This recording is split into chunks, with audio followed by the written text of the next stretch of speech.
हाँ दोस्तों नमस्कार, गुड मॉर्निंग। कैसे हैं आप सब? आई होप अच्छे ही होंगे। तो आज फिर से हम लोग उसके आगे के कुछ सवालों को बात करने वाले हैं, जिसमें परिचय में हम लोग बात कर रहे थे। तो परिचय में हम लोग बात करेंगे, लेकिन उससे पहले आप लोगों से यही कहना है कि अगर आप इस चैनल पर नए हैं तो लाइक और सब्सक्राइब शेयर करना ना भूलें। तो चलिए अब हम आगे बात करते हैं, लेकिन आगे बढ़ने से पहले वीडियो को तुरंत ही लाइक जरूर करें। तो चलिए आगे बात करते हैं। तो हम लोगों ने कल बात कर लिया था कोड़ों के प्रकार। आज कोड़ों के प्रकार में हम उसके आगे बात करेंगे। जैसे कोड़ों के कुछ और भी भाग होते हैं, जैसे पहला है पूरक कोड़। पूरक कोड़ क्या होता है इसके बारे में जानते हैं। पूरक मतलब होता है कोड़ को कंप्लीट करना, मतलब पूरा करना। जैसे समकोण आपने पढ़ा होगा। समकोण, ये आपका समकोण है। इस समकोण में अभी तो एक कोण है, लेकिन इसको दो भाग में बांट दिया जाए। दो भाग में अगर बांट दिया जाए तो पहला और दूसरा भाग मिलाकर आपका पूरक कोण होता है।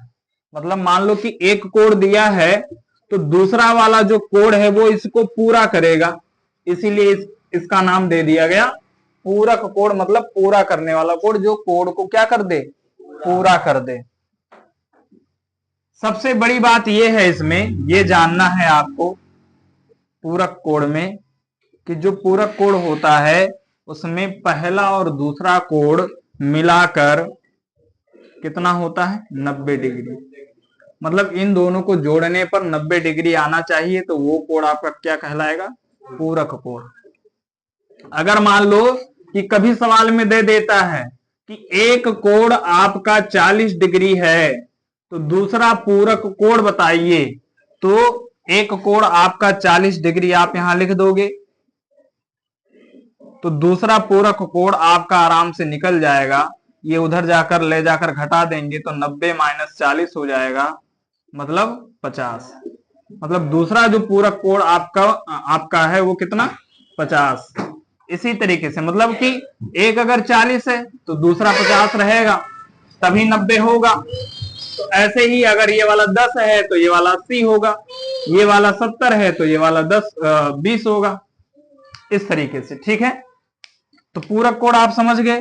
अब पूरक कोण के बाद हम लोग समपूरक कोण बात करते हैं। पूरक कोण कितने का, दोनों कोणों का योग 90 डिग्री होता है, और समपूरक कोण आपका दोनों कोणों का योग 180 डिग्री होता है। दोनों में इतना ही अंतर है, विशेष ज्यादा अंतर नहीं है पूरक और समपूरक कोण में। ये आप चाहे तो बना भी सकते हैं। अब बात करते हैं समपूरक कोण। समपूरक कोण, समपूरक कोण में दोनों कोणों का योग x और y का योग कितना होता है, 180 डिग्री। अब इसमें देखो, समपूरक, इसका नाम पूरक और इसका नाम समपूरक। बहुत ही आसान है। सम मतलब समान, बिल्कुल सीधा, सा से सीधा, सा से समपूरक, या फिर जो है इसको रेखिक कोण भी कहते हैं। ये वाला 180 डिग्री को रेखिक कोण भी कहते हैं हम लोग। तो जो सीधा कोण बनेगा वो आपका समपूरक कोण। ये याद करने का तरीका है। बाकी इसमें x प्लस वाई दोनों का योग 180 डिग्री होना चाहिए, और जैसे इसमें दो कोण को लेकर आपका पूरक कोण बना है, ऐसे समपूरक कोण में कोई भी दो कोण हो सकते हैं जिसको मिलाकर समपूरक कोण बनता है। अगर एक x नाम दे रहे हैं तो दूसरा y नाम देंगे। आप नाम कुछ भी दे सकते हैं, इसमें x y कोई कंफर्मेशन नहीं है। बाकी मान लीजिए कि ये वाला आपको दे दिया कि एक कोण आपका 100 है, तो दूसरा समपूरक कोण क्या होगा, तो आप इसके नीचे क्या लिख दोगे, 100। फिर आपको दूसरा वाला निकालना है तो क्या करोगे, आप 100 को उधर ले जाओगे और 180 में से 100 घट जाएगा और आ जाएगा 80। ये आपका समपूरक कोण। मतलब ये 180 को पूरा कर रहा है कौन, 80। मतलब एक तो 100 दिया ही था, तो दूसरा कितना, 80। एक अगर 120 तो दूसरा 60। एक अगर आपका 150 तो दूसरा 30। मतलब इस तरीके से समपूरक कोण एक कोण देगा, दूसरा आपको बताना रहेगा सवाल में। ठीक है, तो ये दूसरा कोड हो गया आपका समपूरक कोड, इसको आप नोट कर लीजिए। उसके बाद हम लोग बात करते हैं समद्विभाजक कोड। देखिए समद्विभाजक कोड तीसरा, जो समद्विभाजक कोड है आपका, समद्विभाजक कोड,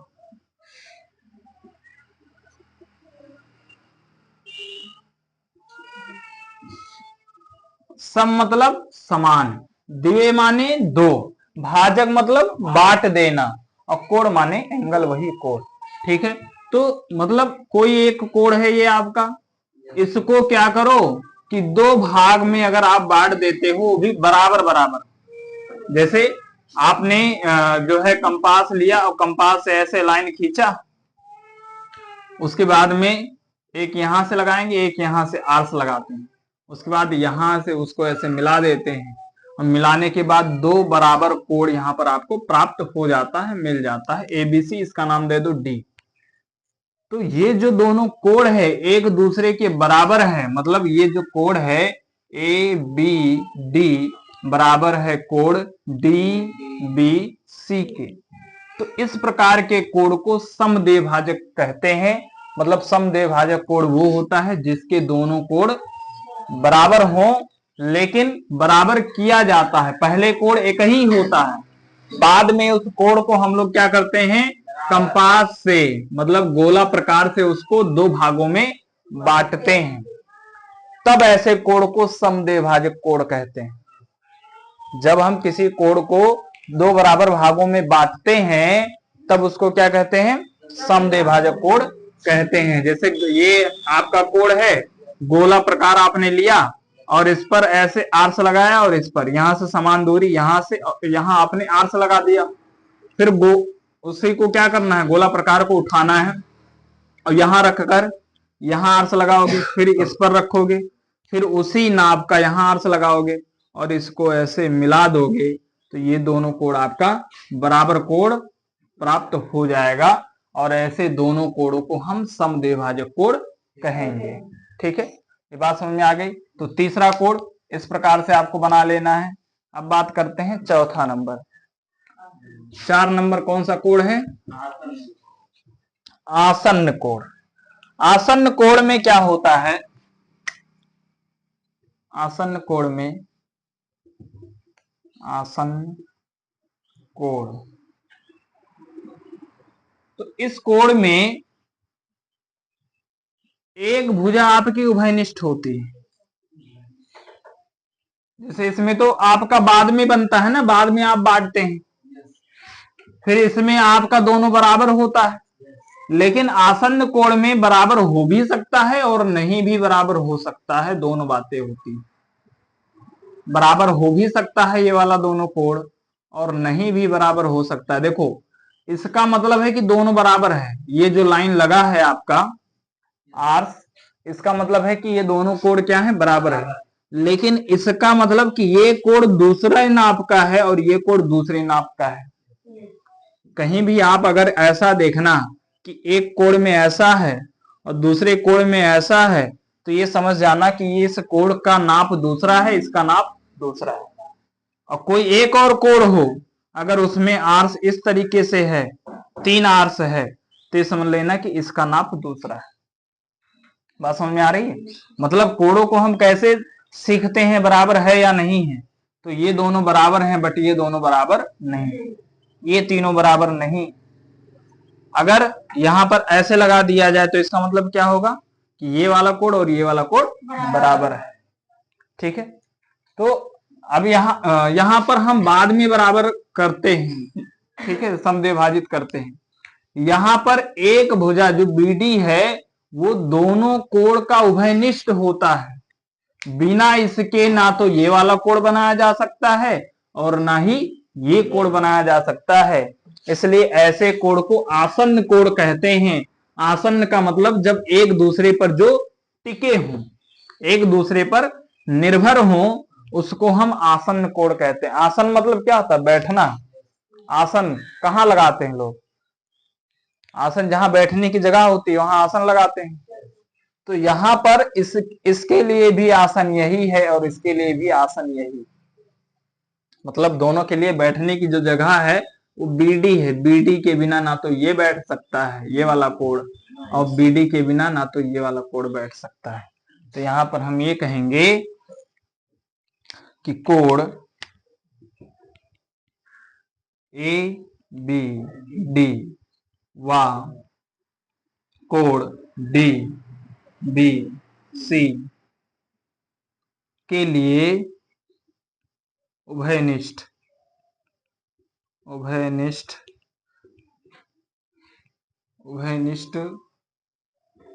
किरण बीडी है। उभयनिष्ठ किरण बीडी है, इसलिए ये आपका आसन्न कोड बनता है इसके कारण। तो ये 4 नंबर हो गया। अब 5 नंबर बात करते हैं कि जो 5 नंबर में क्या बोल रहा है।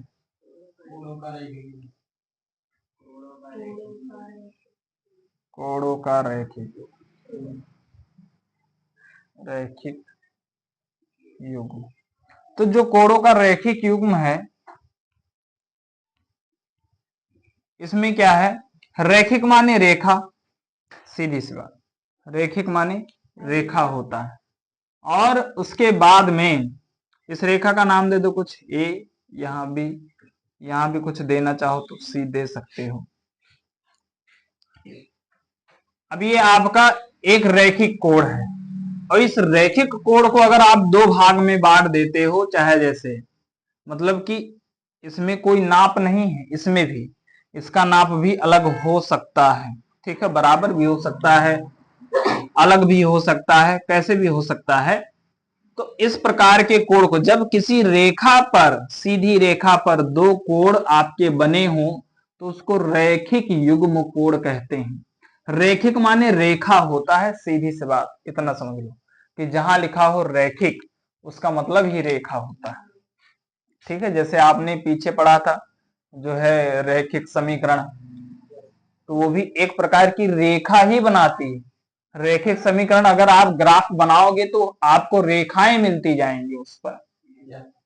ये आप हाई स्कूल में पढ़ोगे, अभी इसमें नहीं है, लेकिन रैखिक युग्म वाला जो आपका मतलब चैप्टर है हाई स्कूल में, वहां आप ग्राफ पर कैसे रेखा बनाई जाती है वो आप सीखोगे। इसमें आप 9th क्लास में खाली क्या सीखे हो, खाली आप ये सीखे हो कि इसको रैखिक समीकरण को कैसे हल करना है, और वहां हल करके आपको रेखा भी बनानी होगी।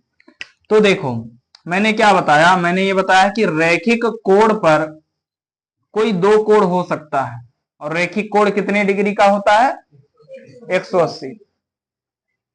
तो कोई भी रेखा जिस पर मतलब 180 का कोण हो, उस पर 2 कोण अगर बने हुए हैं आपके, तो आपका रैखिक युग्म कहलाता है।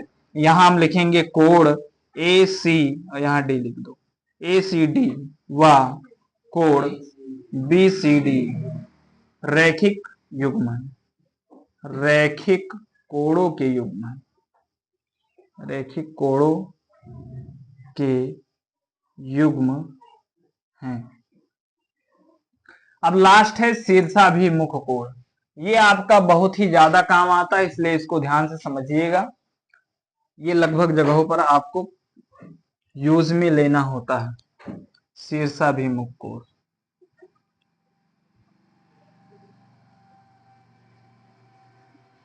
जो शीर्षाभिमुख कोण है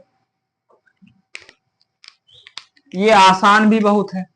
शीर्षाभिमुख कोण इस तरीके से बनता है, मतलब ये दोनों और ये दोनों बराबर होंगे, और ये दोनों बराबर होंगे। इसका मतलब तो समझिए गए, ये 2 लाइन वाला, 2 आर्स वाला, ये 2 आर्स वाला एक दूसरे के बराबर हो जाएगा, और सिंगल आर्स वाला ये दोनों एक दूसरे के बराबर हो जाएगा। कुछ भी कैसे भी आप ऐसे खींच दोगे, ये दोनों बराबर रहेंगे, ये दोनों बराबर रहेंगे। कैसे भी आप खींच दोगे तो ये दोनों बराबर रहेंगे और ये दोनों बराबर रहेंगे। बात समझ में आ रही है? मतलब चाहे जैसे आप तिरछा मिर्चा खींच दोगे, अगर सीधी लाइन है तो ये दोनों आपस में बराबर होता है, और ये दोनों। तो यहां पर ये वाला कोण और ये वाला कोण शीर्षाभिमुख कोण कहलाता है। ये एक दूसरे के लिए शीर्षाभिमुख कोण है, और ये वाला एक दूसरे के लिए शीर्षाभिमुख कोण है। ये दोनों एक दूसरे के लिए शीर्षाभिमुख कोण हैं, ये दोनों एक दूसरे के लिए शीर्षाभिमुख कोण हैं। ठीक है, तो यहाँ पर आपको यही लिख लेना है। अगर आप यहाँ लिखते हो ए, यहाँ बी, यहाँ आप लिख लो सी, यहाँ डी और बीच में लिख दो ओ। तो यहाँ पर आप लिख दोगे, यहाँ पर आप लिखोगे कि कोण ए ओ डी व कोण सी ओ बी शीर्षाभिमुख कोण है, शीर्षाभिमुख कोण है। और इसमें कुछ पूछना हो बताइए, कोई डाउट? बात समझ में आ गई? ठीक है, इसको नोट कर लो, फिर आगे सवाल के बारे में हम लोग बात करते हैं। चलिए, अभी इसमें बाकी है 2 हेडिंग और बाकी है। सेक्टर बाय सेक्टर, इंसेक्ट जिसको कहते हैं, मतलब कि प्रतिच्छेदी रेखा और अप्रतिच्छेदी रेखा दोनों में क्या अंतर है। तो इसमें प्रतिच्छेदी रेखा में ये होता है, अगर ये समांतर नहीं है, मतलब कि अगर ये जरा सा भी अगर टेढ़ा है, तो अनंत रूप तक जब इसको बढ़ाओगे तो कहीं ना कहीं एक दूसरे को क्या करेगी, मिल जाएगी, एक दूसरे को काटेगी, प्रतिच्छेद करेगी, एक दूसरे को प्रतिच्छेद करेगी, एक दूसरे को प्रतिच्छेद करेगी।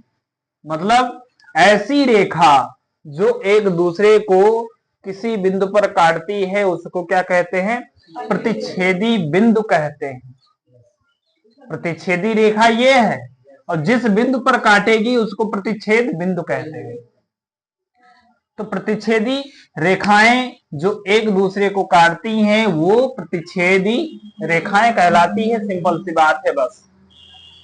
मतलब कि मैं कहने का मतलब ये था कि अगर समांतर नहीं है, जरा सा भी टेढ़ा है, तो कहीं ना कहीं वो जरूर जाकर मिलेगी, एक दूसरे को क्या करेगी, प्रतिच्छेद करेगी।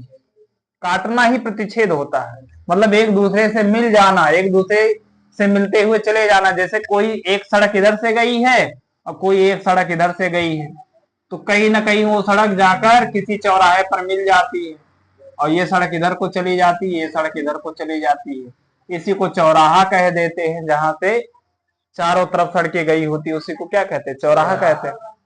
तो ये सड़क इधर से काट दी और ये सड़क इधर से काट दी, तो ये प्रतिच्छेदी रेखा हो गई एक हिसाब से। ऐसे ही प्रतिच्छेदी रेखा भी है। और प्रतिच्छेदी रेखा में अभी हमने बताया ही है कि शीर्षाभिमुख कोण का काम करता है। कौन?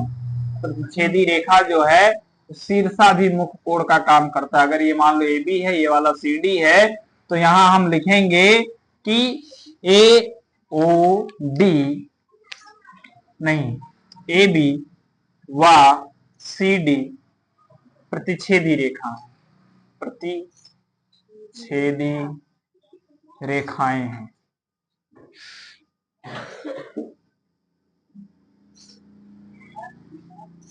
ठीक है। अब कोई ऐसी रेखा है, इसका मतलब समझ लो कि जो कभी जीवन में ना मिले, चाहे जितना दूरी तक उसको बढ़ाते रहो, लेकिन कभी कोई ऐसी सड़क जो कभी जिंदगी में ना मिले एक दूसरे से, वो क्या कहलाएगी, अप्रतिच्छेदी रेखाएं कहलाएंगी, या प्रतिच्छेदी सड़क कहलाएगी। अगर सड़क का नाम ले लोगे तो इनके बीच की दूरी हमेशा क्या होगी, बराबर होगी। चाहे जहां जाकर माप लोगे, इनके बीच की दूरी हमेशा बराबर होगी, समान होगी। इसका नाम भी दे देते हैं, एक AB और एक CD। तो ऐसी दोनों रेखाओं को हम अप्रतिच्छेदी रेखाएं कहेंगे। जो आपस में कभी नहीं मिलेंगी उनको क्या कहेंगे, अप्रतिच्छेदी रेखा। और जो कहीं ना कहीं जाकर मिल जाएगी उसे प्रतिच्छेदी रेखा कहेंगे। तो ये आपका हो गया AB व CD अप्रतिच्छेदी रेखा, अप्रतिच्छेदी रेखाएं हैं, रेखाएं हैं। ठीक है, तो ये दोनों भी बिंदु हो गया। अब हम लोग इस पर सवालों अब इनके सहायता से हम लोग क्या करेंगे, सवाल लगाएंगे। ठीक है, तो यहां तक आप लोगों को समझ में आ गया होगा। अब जो है सवालों के ऊपर बात करते हैं।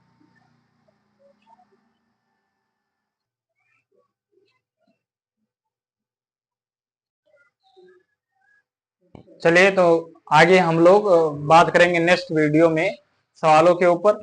बाकी इसका इंट्रोडक्शन यदि आप लोग को अच्छा लगा हो तो लाइक शेयर कमेंट जरूर करें। So thank you, all the best.